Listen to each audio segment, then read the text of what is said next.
Really excited about the way our guys played there last Friday against Tulane. Came out, had a complete team effort. We talked about the importance of starting fast. Coming off a couple of emotional wins there with Navy and Houston, and then getting to come back home. I thought our guys prepared in a phenomenal way. I thought that they had a real purpose. I could tell it just even there in pregame. Just the sense of urgency and excitement that they had to play in that game was pretty awesome. And so weather conditions, there's no distractions, and that made me pleased to see just the approach that the guys had defensively. Phenomenal game. You go back and you watch film. Defense was playing so extremely hard. Held the 12th ranked rushing offense in the country to I think it was 50 something carries to 122 yards. So, did a great job in that regards, being able to create all the TFLs, I think it was 6-7 sacks, throughout the game. I thought the guys just played at an extremely high level. Offensively, you get to see a lot of the explosiveness, especially there early in the game. We were able to be balanced, run and pass. We got to eliminate some of the 3 and outs, there that kind of hurt us in the second half. Just got to make sure we consistently, execute at a high level. But our guys responded there late in the fourth quarter. Special teams once again played a big role. Big hit by J.J. Russell, the block punt, all those things. And then, having the weapon of a kickoff return team like we've had, force them into making some decisions that gave us great field position. So, we want to continue to impact the game. And that's something that our kids are working extremely hard at. Came out today, it's an off Saturday game week, and so today was a work day for us, and I thought the kids had a phenomenal approach to coming out and working to get better, because that is our sole focus. We're not worried about anything else that's out there other than today and the opportunity that we have in going to work, and I thought our kids did a great job. You mentioned that, not worried about anything else. Obviously, it's inevitable your name coming up in some of these coaching searches that are happening around the country. How do you address that with the team? Do you ignore it? How do you, even though, I'm not sure. Well, anytime you have success throughout a season, individual players, coaches, the people nationally are going to talk about what you're doing. That is a positive thing for our program. But like I told the players this morning, we had a quick team meeting, and there's no distractions. There's no distractions from anything on the outside. The only thing that's important to us is that every person, player, coach, every individual is 100% focused on being 1-0 this week. And the only way we can get that done is maximizing today. And so, we address it. I'm open with our team, but we also address the fact that we have more players doing interviews. We have people talking about top 25, this, that, and the other. That is a positive thing for our program, because I sure don't want to see it the other way. And but our guys, we know that we got to come out and go to work. If we don't take care of business, you're not going to worry about talking about being in the top 25. We got to go and get better each and every week. And if we do that, if our players can maintain humility and focus on what we're doing today, regardless of how many interviews you do, regardless of what people are saying about you, all the positive things. Today we got Jannard Avery, I think, is named the Defensive Player of the Week. That's 3 straight weeks we've had a conference Defensive Player of the Week. Right, 2 of the last 3 was a National Player of the Week. So that's something that is a great thing for our program. But also at the end of the day, if you don't bring it this week, none of that matters. And so that's the approach that we're taking as a football team. And no distractions. Focus on what we can control here in front of us. You just mentioned the individual defensive player of the week awards that your team's been racking up now. How fun is it for you to see you watch those kids put in the hard work? They had some tough times last fall, and just this year to see that success, both individually and as a unit, they've been enjoying. I think it's huge. I want the country to know the players that we have.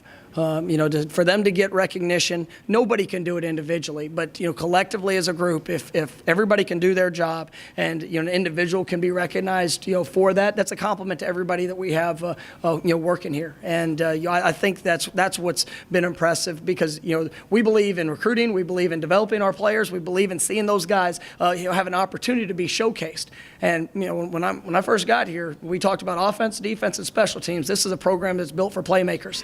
Well, our playmakers are getting a chance to be showcased at a high level, and I'm really proud of each young man that's gotten that recognition, but just as much for the young man that maybe is not getting the recognition, but doing their job to allow that to happen. Talk specifically about Jannard, the job that he did in that game, and it's the second time you kind of moved him out on that outside kind of defensive end spot. Jannard has been extremely unselfish throughout this year, and he's played at such a high level. His versatility allows a lot of different things. We can play him on the edge, we can play him at backer, in coverage, blitzing the quarterback.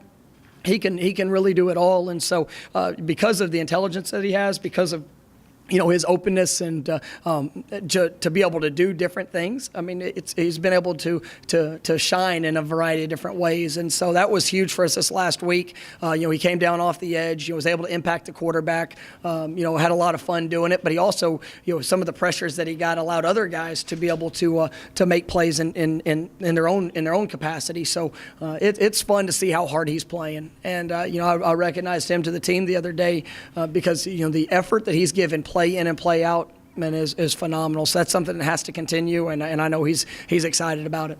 When you first got here, there was maybe some questions about whether he'd stay or not. Like, how has your relationship with him developed over the past year and a half, and how has he sort of grown in your eyes? Well, to be honest with you, it was the very first meeting I had when I got here, and it was something that all I did is I just asked Jannard for an opportunity. And I couldn't promise him anything because he didn't know who I was, and I just knew of him. I didn't know him as a young man or individual. But the thing I'll be forever grateful for is that he gave me a chance. He gave our staff a chance. And you go through what he's been able to go through. The last couple of years, the recognition. First team all conference last year. This year, on pace to have a phenomenal year. Jannard Avery is going to have his picture up in this building for the rest of his life. Because what he's done here and the commitment he's made to this program, he'll always be remembered. And I'm grateful for the opportunity to coach him. I love the young man. I mean, I've got a very special relationship, and it's funny because he didn't have to give us a chance, but he did.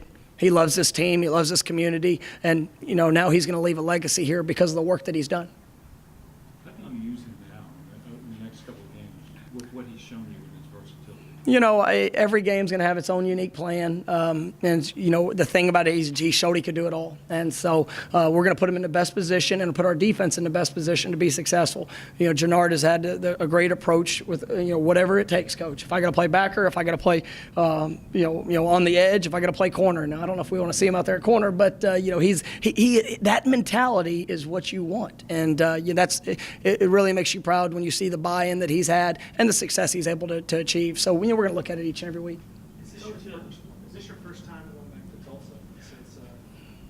Oh, that's a good question. Back at Tulsa as coach, yep, was coaching, yes, indeed. What's sort of and that was kind of one of your first jobs? What are your memories about? I'm definitely grateful for every day that I had there. It was I started as a GA, there with Coach Graham and Coach Malzahn, and that's really where I kind of started to develop and grow as a young coach. And the players, the people there were phenomenal. There's always a great place in our heart for the time that we spent there.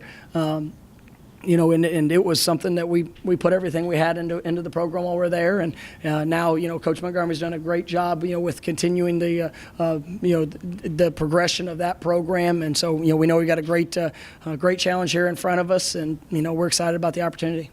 We've seen you guys throw the ball and now run the ball pretty successfully across just the last few weeks. What role has the offensive line had in kind of how the offense has developed this season? I think, I wish the O-line, in a way, there could be a statistical, category that could showcase just what each one of those individuals have done. But the overall growth of that group has been, pretty phenomenal. Coach Soderfeld's done a great job. We went from being one of the worst in the country at protecting the quarterback last year to now I think we're tied for 18th in the country and fewest quarterback sacks. Which when we throw the ball around like we do, that's a pretty phenomenal stat.